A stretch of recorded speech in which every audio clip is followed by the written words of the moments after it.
The 1st of May marks International Labour Day, otherwise known as May Day, which originated in 1886 when workers in the United States staged protests for better working conditions. The movement spread across the world, and as Sri Lanka celebrates May Day this year, Goalface is alive with protests, and this time seeking just and fair leadership. Happy Labour Day and welcome to Prime Group Kaleidoscope with me, Savithri Rodrigo.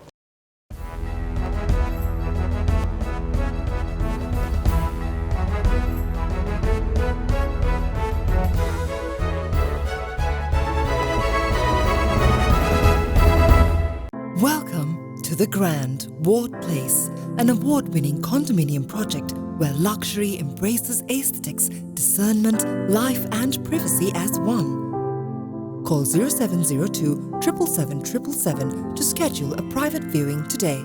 The Grand, there is only one. We've been busy sussing out what's happening in Sri Lanka this week.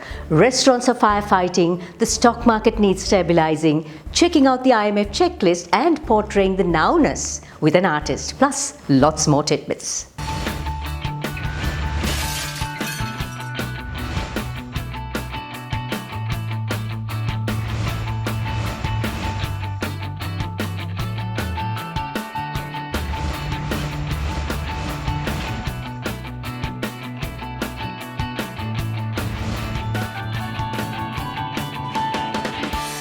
Keep us on your radar. Subscribe and follow us on YouTube, Facebook, Instagram and LinkedIn. Welcoming all of you with warmth and care. Commercial Bank. Our interest is in you. Here's Commercial Bank Snapshot and a quick look at the week that was. The IMF has lowered Sri Lanka's growth in 2022 to 2.6 from 3.6%. The World Bank has agreed to give Sri Lanka $600 million to help pay for essential imports. S&P Global Ratings cut Sri Lanka's rating as an issuer of foreign currency debt to selective default. Fitch Ratings places the national long-term ratings of 12 Sri Lankan non-bank financial institutions on Rating Watch Negative. Prime Group strengthened its financial stability with a rating of SLA stable from Sri Lanka by Moody's. Los Angeles will soon have the world's biggest wildlife crossing, where animals will cross 10 highway lanes. Japan has developed computerized chopsticks to enhance the salt taste and reduce sodium in people's diets. Welcoming all of you with warmth and care. Commercial Bank. Our interest is in you.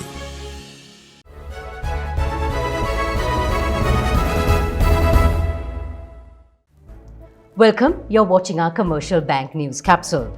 The all-share price index at the Colombo Stock Exchange has fallen by more than 45% within the last 3 months of 2022. When trading commenced this week, after nearly a fortnight, the market dropped drastically, forcing a halt to trading on 2 consecutive days. The current trading situation is uncertain and the spiraling interest rates seem to have dulled investor sentiment. I invited the director and lead consultant of Hummingbird International and principal consultant of Consular Singapore, Shiraz Latif, to the studio for some clarity. In this kind of climate, what do you think can be done to bring some semblance of stability into the market? The main contributor right now is the negative aspect on the political scenario. So if that settles down, the rest will fall in place. But that is beyond our control. But from a regulator point of view, there are 2 things that people are talking about and which might work. One is either to let the market to bottom out without any circuit breakers so that it finds equilibrium and comes up, or close it off the market until everything settles down. So those are the 2 options within the regulators, or let the political climate to settle down. Those are the 2 things. So Shiraz, what do you advise investors to do at this point? Hold, cut their losses or buy? Right now, investment means it's a long term, medium to long term. So we are used to being traders. So we have to cut that off and then look at fundamentally strong counters and work towards them. And any junk stock, we have to rationalize our portfolio and concentrate on the long term and medium term counters for which will have dividends as well as long term value. So that's what I would advise. Hold on to your strong, fundamentally strong counters. And by close of market on Thursday, In a shortened week, the all share price index was down a further 5.7% and the daily average turnover fell to 1.4 billion rupees. WTI oil held steady at around $102 per barrel, while gold fell to a 10-week low, moving down to $1,885 per ounce. Sri Lanka is in the midst of one of the worst economic crises. The country needs help and needs it fast. According to a senior IMF official, Sri Lanka must tighten monetary policy, raise taxes, and adopt flexible exchange rates if the IMF is to consider any funding. The Sri Lankan delegation that met the IMF was given a checklist to comply with. I asked economist and associate at the Advocata Institute, Rehana Thaufik, what this checklist entails. The IMF has made it very clear that it is not able to provide any financial assistance to Sri Lanka until they are satisfied that Sri Lanka is credibly committing to measures to enter into a path of debt sustainability. For this, the government must expedite the appointment of legal and financial advisors to initiate the debt restructuring process as soon as possible. The Treasury and the Central Bank have already begun their hunt, which is a good sign. At the same time, the government, with IMF support, must lead discussions on an appropriate adjustment program. That is, what are the fiscal and economic reforms that the government will undertake to correct course and how will it do so? Once the government and the IMF are satisfied with the proposed adjustment program, the IMF will decide on and approve financial support for Sri Lanka to meet its funding needs. It is predicted that we would receive up to $1 billion a year for a 3-year period once that happens. 745 kilograms of electronic waste was prevented from being dumped into landfills. This is equal to stopping 7,200 pounds of carbon dioxide entering the atmosphere and saving 235 trees. Well done, Selingco Life's Green Club, on your e-waste collection day efforts. Lots of preparations are on for the 70th anniversary of Queen Elizabeth's reign, which makes her the longest reigning British monarch by far. Heinz has unveiled limited edition bottles of HM sauce and Salad Queen.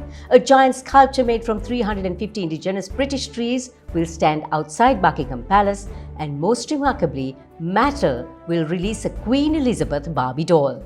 Welcome to The Grand, Ward Place, an award-winning condominium project where luxury embraces aesthetics, discernment, life and privacy as one. Call 0702 777 777 to schedule a private viewing today. The Grand, there is only one. Anyone who loves reading or needs to read a lot for work, Speed Reading with Sanjeev is what you've been looking for. Let us know and we will gift you a speed reading program. Making all your new goals in life a reality is why our strength is your strength. With 12 billion rupees worth of customer benefits in 2020 and a life insurance fund worth over 100 billion rupees, our strength is your strength. You focus on your goals. We will take care of the risks. Srilanka Life.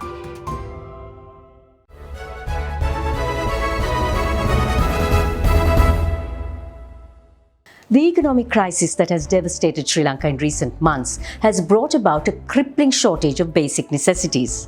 Chief amongst these shortages is the scarcity of essential food items, exacerbated by the short supply of cooking gas and fuel. These shortages have resulted in a colossal upsurge in the cost of living, affecting the functioning of multiple businesses and industries, including Sri Lanka's restaurant industry. With me today is the president of the Colombo City Restaurant Collective, Harpo Gunaratna. So Harpo, welcome to Selingco Life. Let's talk. What is the extent of the damage that the restaurants are facing right now, given there's lack of ingredients, lack of wine and spirits, lack of fuel? How are you managing? It's a nightmare. Actually, say that, Savi, obviously we are coming out of a 19-month lockdown and now we are faced with this, which is totally unprecedented, because yes, suppliers are running short of stuff. Let's be honest about that. Price escalation is going through the roof. Every day it's a new day for us when we go to office. So obviously you can't strategize with businesses because you're firefighting, and it's really taking a toll on the businesses as well.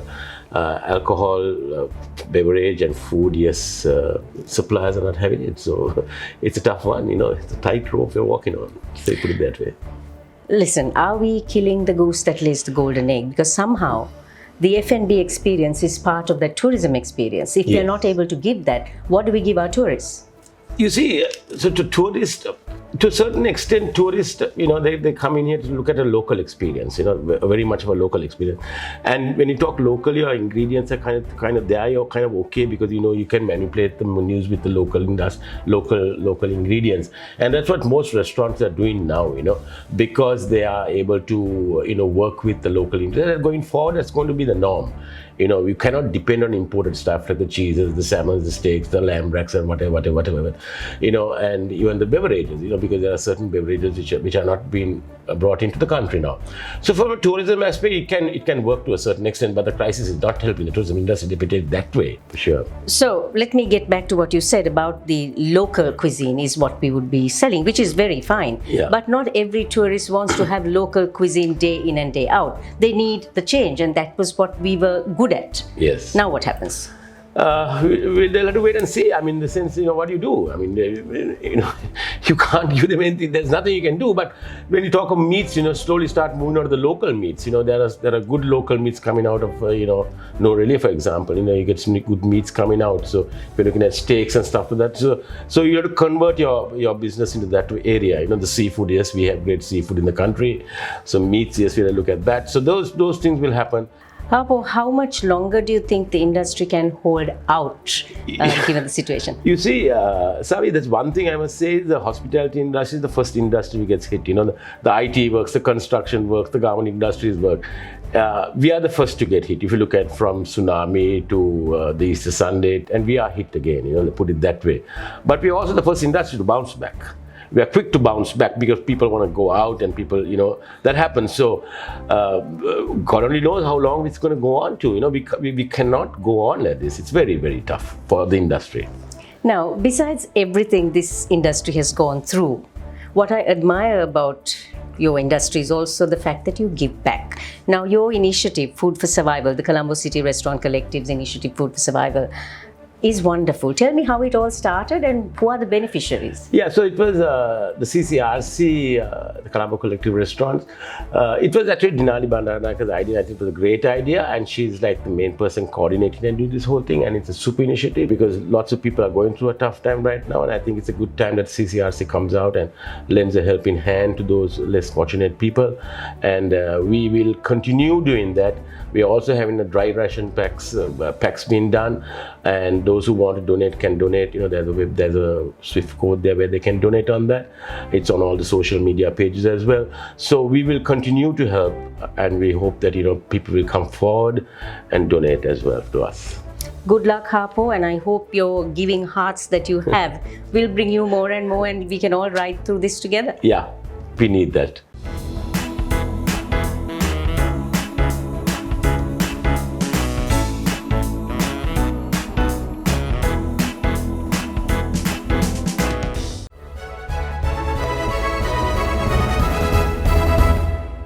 Sri Lanka has a vibrant poster culture. It is ingrained in our society and has been with us as a method of communication for decades. And it is definitely a part of us. Today I'm at the Saskia Fernando Gallery and I'm looking at this exhibition Stigma Pills by Hashan Kure. Now Hashan went about all over Colombo in the night and collected over 1,000 posters and put together these canvases to give a message. And that message, even though he started it a few months ago, resonates with what is happening today.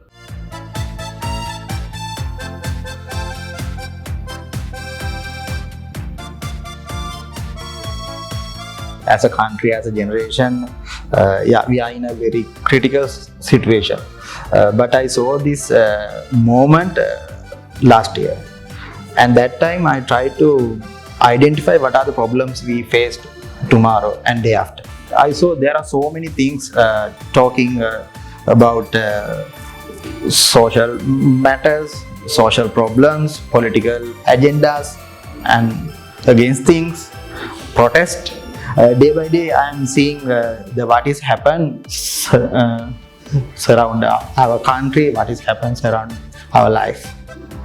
So that is the spark point in this collection. Until we return next Friday, here's our Kaleidoscope takeaway celebrating workers all around the world. Without labor, nothing prospers.